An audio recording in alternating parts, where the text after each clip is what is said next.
Buenos días, soy Javier García Luengo Manchado y voy a tener el placer de compartir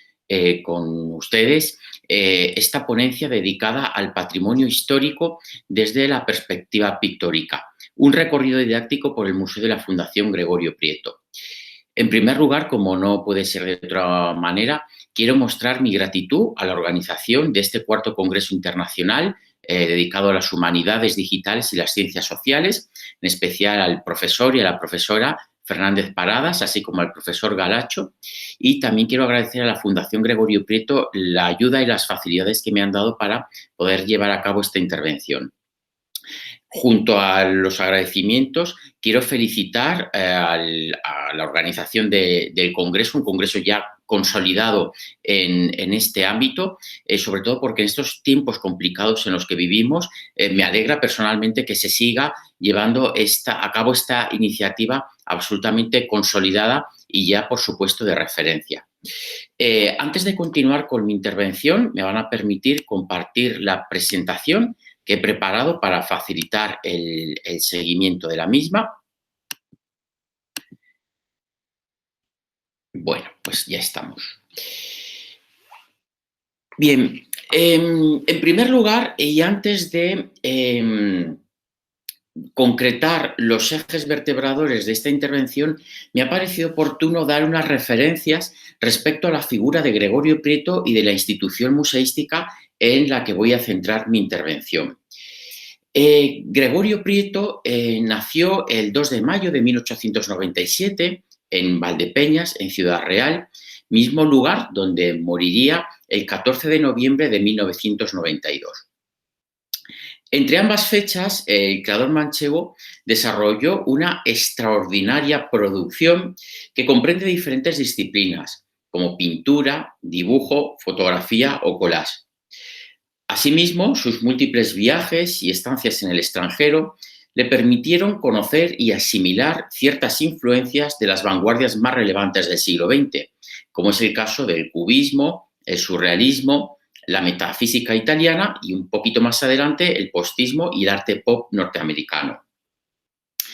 Lo cierto es que a muy corta edad Prieto se trasladaría junto con su familia a Madrid, sintiendo tempranamente la vocación artística, lo que le llevaría a matricularse en la Escuela de Bellas Artes de San Fernando, donde comenzaría a trabajar en una serie de paisajes, como lo que tienen en pantalla, de clara progenie impresionista. Es precisamente en estos años cuando inicia su amistad y contacto estético con algunos de los miembros más importantes de la generación del 27, siendo Gregorio Prieto, sin lugar a dudas, el pintor más destacado de este grupo. Sobresale a este respecto su relación con García Lorca, Rafael Alberti, Vicente Alessandre o Luis Cernuda.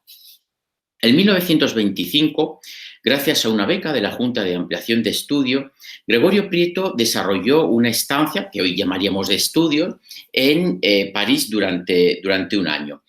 Y es ahí donde se afianza su vinculación con la vanguardia, básicamente con un neocubismo o poscubismo en el que venía ya trabajando desde los primeros años de la década de los 20 del siglo pasado. La proyección internacional de Gregorio Prieto se afianzaría un poquito más tarde, en 1928, cuando este año consigue una beca para la Academia de España en Roma, de la que disfrutaría hasta 1933. Durante estos años, además de la estadía en Roma, el manchego también efectuaría importantes viajes y estancias, países dispares como es Grecia, Dinamarca, Francia, Alemania, etc. Tiempo después, huyendo de la guerra civil, desde 1937 se asentaría en Inglaterra, formando parte de la notable colonia de intelectuales españoles allí exiliados, muchos de ellos, por cierto, vinculados a la citada generación del 27, pero también a la institución libre de enseñanza, de los cuales aquí vemos dos figuras notables. A la izquierda, vinculado a la institución libre de enseñanza, Alberto Jiménez Frau, Luis Cernuda, a la generación del 27. Durante los años o la etapa británica de nuestro artista, este se dedicaría especialmente al retrato y al dibujo, disciplina en la que despunta como uno de los principales representantes del arte contemporáneo en España, gracias especialmente a su virtuosismo para la fluidez lineal. En 1950 regresa definitivamente en España, estableciéndose en Madrid. Comenzará en este momento un periodo de actividad febril que le lleva a recorrer buena parte del país, dibujando y pintando sus ciudades y rincones más destacados. En estos momentos, Prieto es buen representante de un arte renovado, pues sus cuadros se caracterizan por una personal visión fauvista de la realidad, vinculándose además a ciertos movimientos de vanguardia de la inmediata posguerra, ¿no?, como sería el postismo. Ya en los 60, Prieto, siempre atento a las novedades artísticas, a través de sus opares, ofrecerá una visión castiza del pop norteamericano, como vemos en la imagen de la derecha.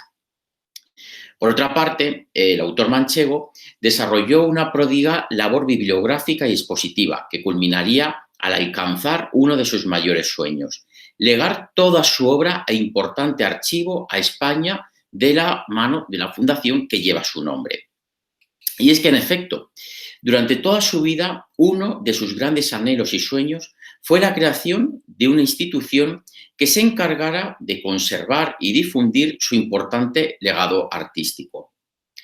Con tal fin, Gregorio Prieto fue quedándose a lo largo de su trayectoria con aquellas obras que consideraba más notables. Junto a ello, también atesoró una gran colección de arte contemporáneo, así como de tallas de arcángeles y del Espíritu Santo. Aquel sueño se hizo realidad el 12 de marzo de 1968, cuando el propio artista constituyó su fundación en la cueva prisión de Cervantes, Argamasilla de Alba, en Ciudad Real. Esta imagen, de hecho, corresponde a tal evento.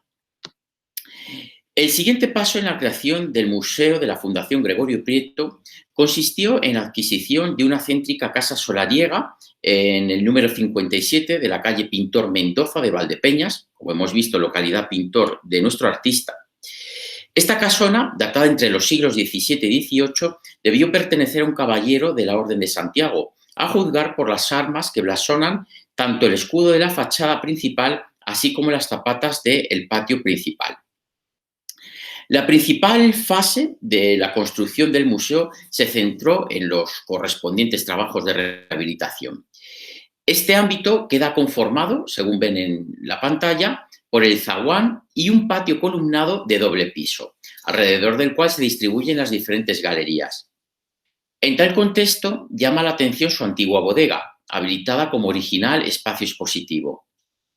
Esta primera fase del museo quedó abierta al público el 13 de mayo de 1987. Poco tiempo después se levantó un amplio inmueble en un solar anexo a la vetusta casona. Esta construcción de nueva planta se estructura mediante áreas diáfanas articuladas a través de paneles expositivos. La segunda fase se inauguró el 19 de febrero de 1990, mismo año, por cierto, en el que Gregorio Prieto ingresó como académico en la Real de Bellas Artes de San Fernando. Constituyen los fondos de este museo más de 5.000 obras del propio pintor, de las cuales se exhiben una selección de las más representativas de sus diferentes épocas, además de la creación de otros artistas, entre los que se encuentran los premiados en el Certamen Nacional de Dibujo Gregorio Prieto, que la Fundación convoca desde 1991. Junto a ello, destacan asimismo las colecciones de arcángeles y de palomas del Espíritu Santo, que, como hemos dicho antes, objetos a los que era muy aficionados, obras de arte a las que era muy aficionado el pintor que da nombre a este museo. Bien,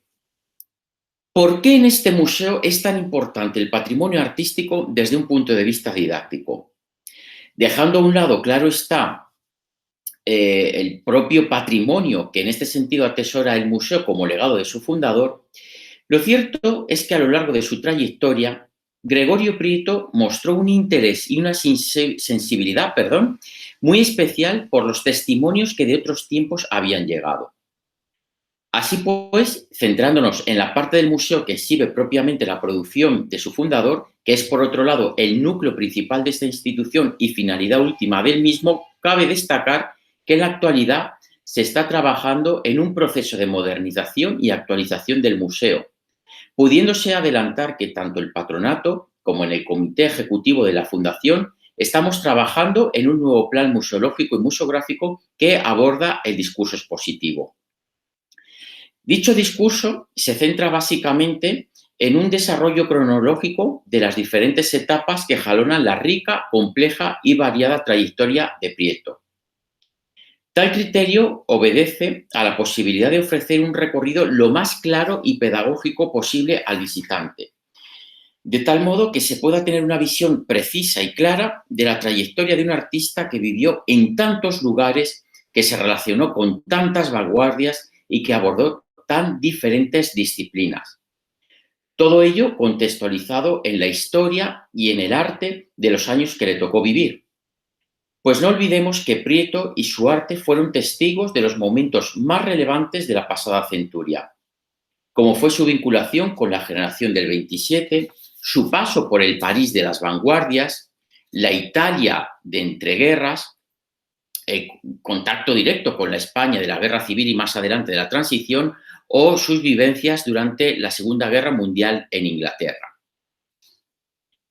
En el referido plan museográfico y en el correspondiente discurso expositivo, brillará con luz propia la importancia que el patrimonio artístico tiene en la producción del pintor manchego como motivo iconográfico. E insisto, ¿por qué dicho discurso resulta esencial desde el punto de vista de la didáctica del patrimonio, desde la promoción de su estudio y conservación? Bien, pues hoy y en el contexto de este congreso vamos a centrarnos fundamentalmente en tres de estos motivos. El primero de ellos, el recorrido expositivo del Museo de la Fundación Gregorio Prieto nos demuestra cómo el patrimonio histórico-artístico ha continuado siendo un motivo de inspiración estética,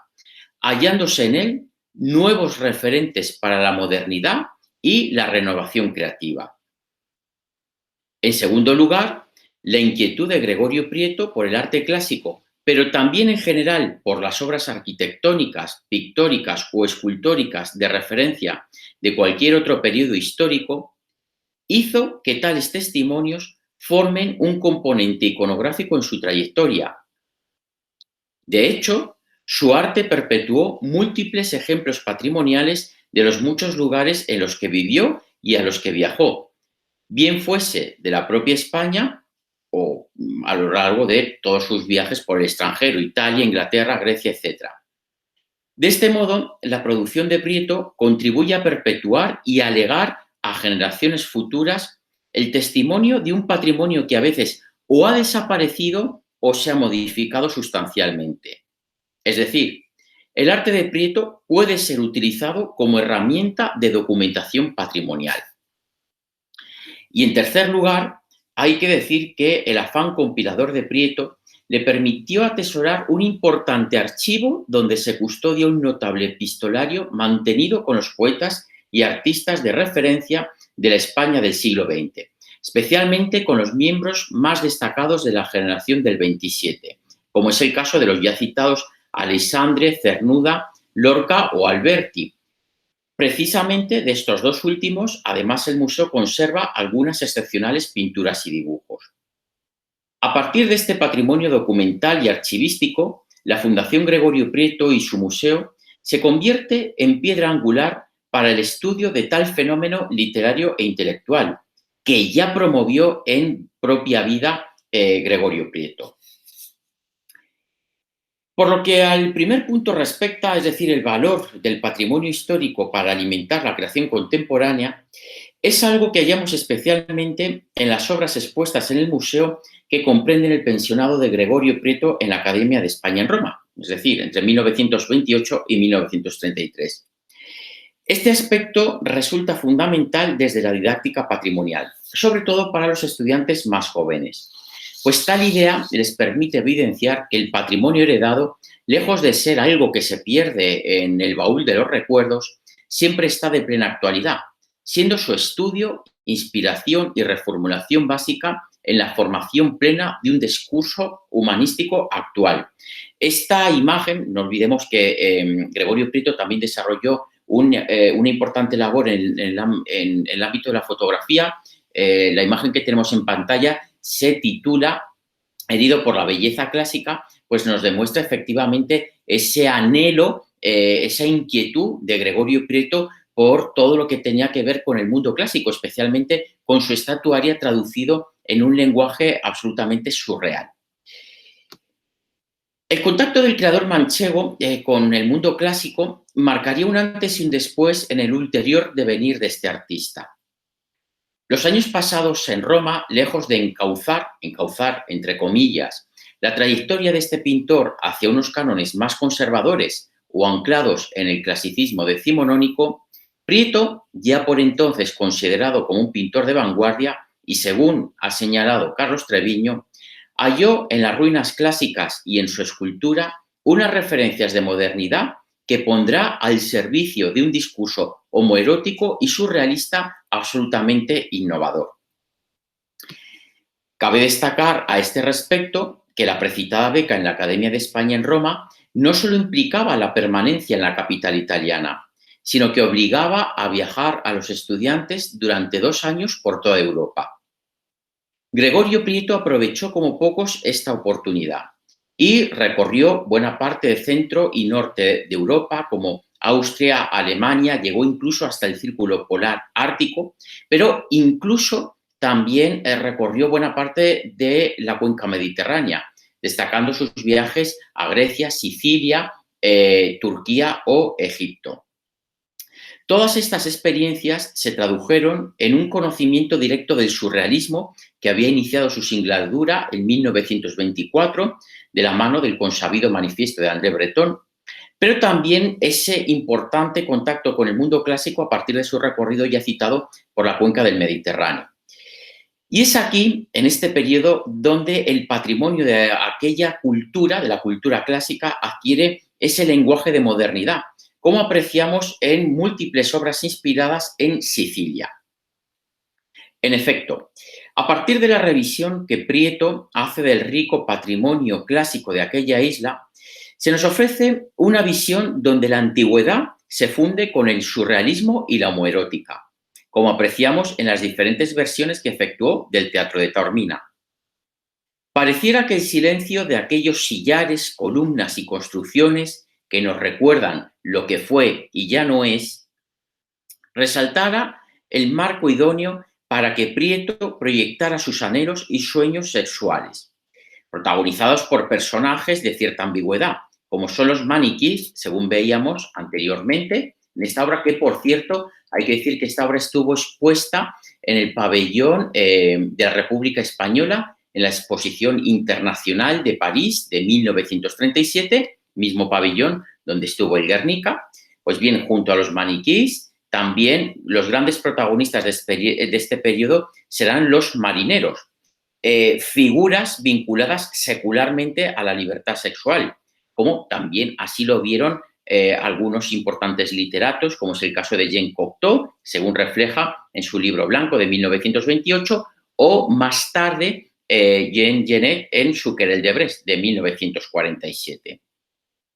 Este sueño del marinero no deja de ser un encuentro afortunado y misterioso que también hallamos en otro ámbito de ruinas clásicas, como es Pompeya, cuyos lupanares, solos y abandonados,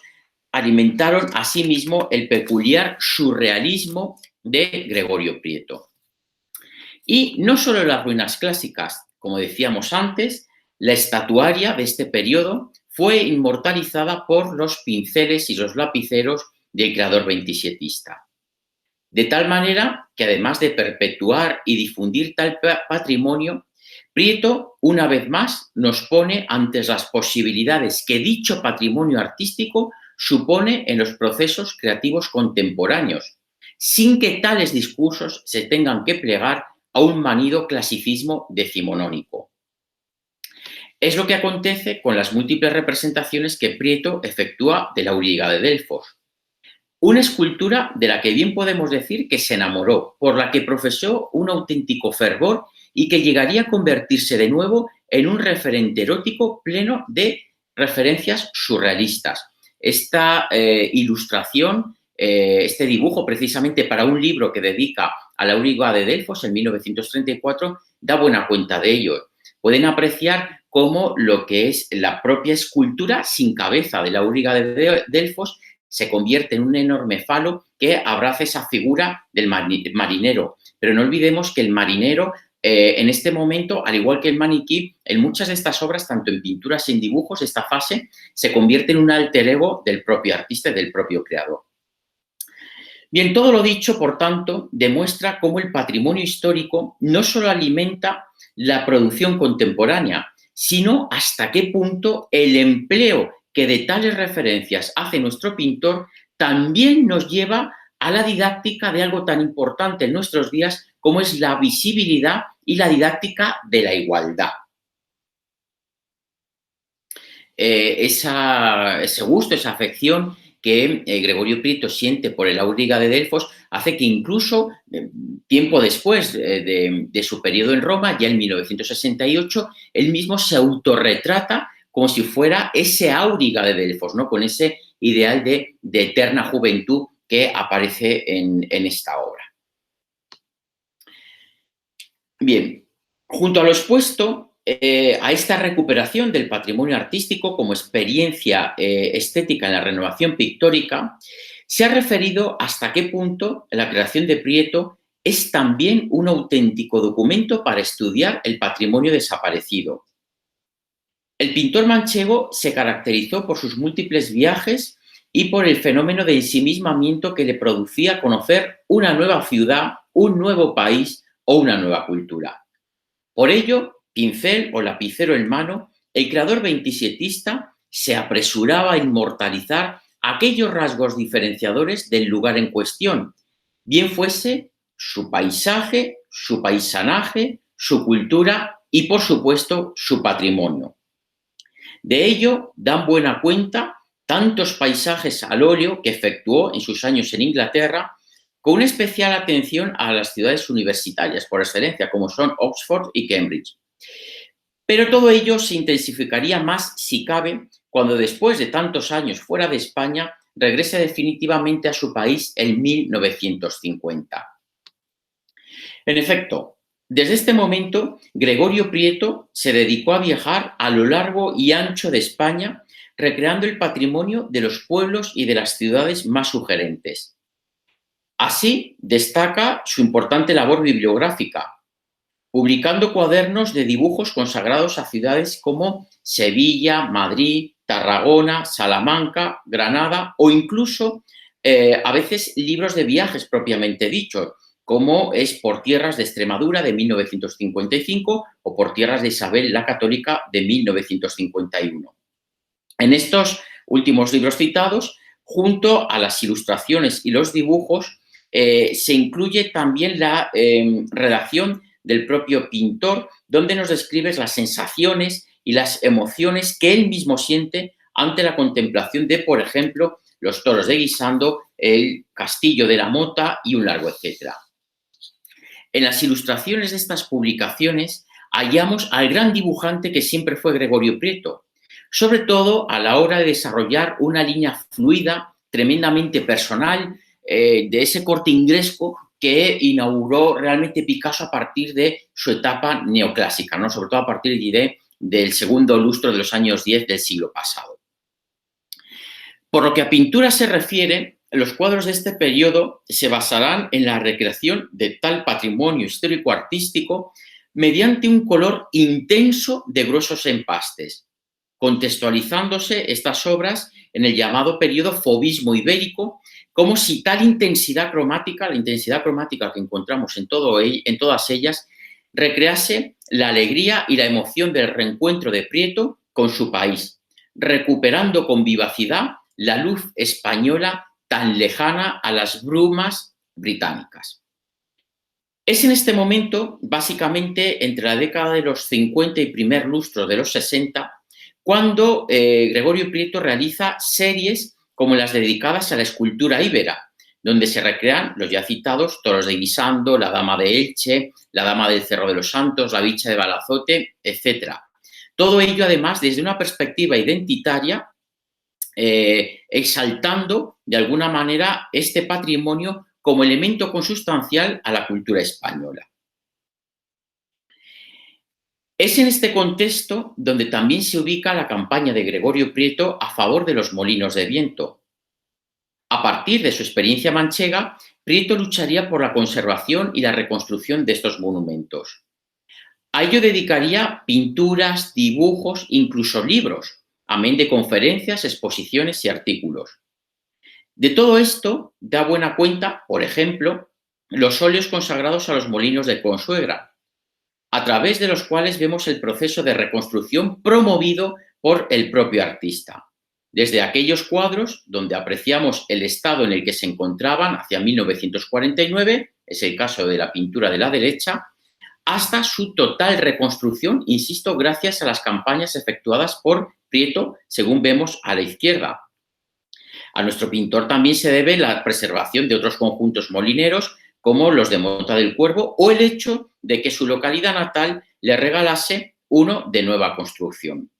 Por tanto, apreciamos cómo el interés de nuestro pintor se extiende también al patrimonio y a la cultura popular. El último aspecto que quiero abordar en esta intervención es el importante legado que la Fundación Gregorio Prieto posee en su archivo y el acervo general vinculado a la generación del 27, en la que se inscribe Gregorio Prieto y a la que se vincula no solo por la importante amistad mantenida con algunos de sus representantes más destacados, sino por compartir con todos aquellos las mismas inquietudes estéticas, como puede ser el afán renovador, la manera de reflejar la homoerótica y, por supuesto, el sistemático encuentro de la modernidad en la tradición. De la misma manera que en 1928 García Lorca, en su Romancero gitano, a partir de una forma tan tradicional como el romance, descubriría o vincularía ciertos guiños vanguardistas, Prieto, por ejemplo, hallará en el paisaje de su Mancha natal unas claras referencias neocubistas, como vemos en la imagen de la izquierda. Gregorio Prieto guardó la correspondencia mantenida con buena parte de los 27istas, también con otros muchos grandes escritores del siglo XX, así como recopiló otros testimonios de dicha amistad, como dibujos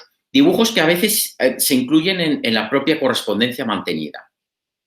A partir de este acervo, el pintor manchego fue un gran impulsor del patrimonio legado por aquellos poetas,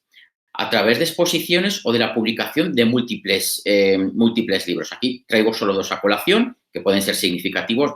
entre muchos, como Esternuda en línea, en 1981, o Lorca en color, de 1969. Este último, por cierto, publicado a partir de un texto que vio la luz en Inglaterra en un momento tan temprano como fue en 1939, muy poco tiempo después del trágico asesinato de Lorca. En ellos, en este tipo de libros, nuestro pintor no solo recogía experiencias comunes, sino que reproducía partes de esas cartas, dibujos, dedicatorias, etcétera, custodiados en su archivo.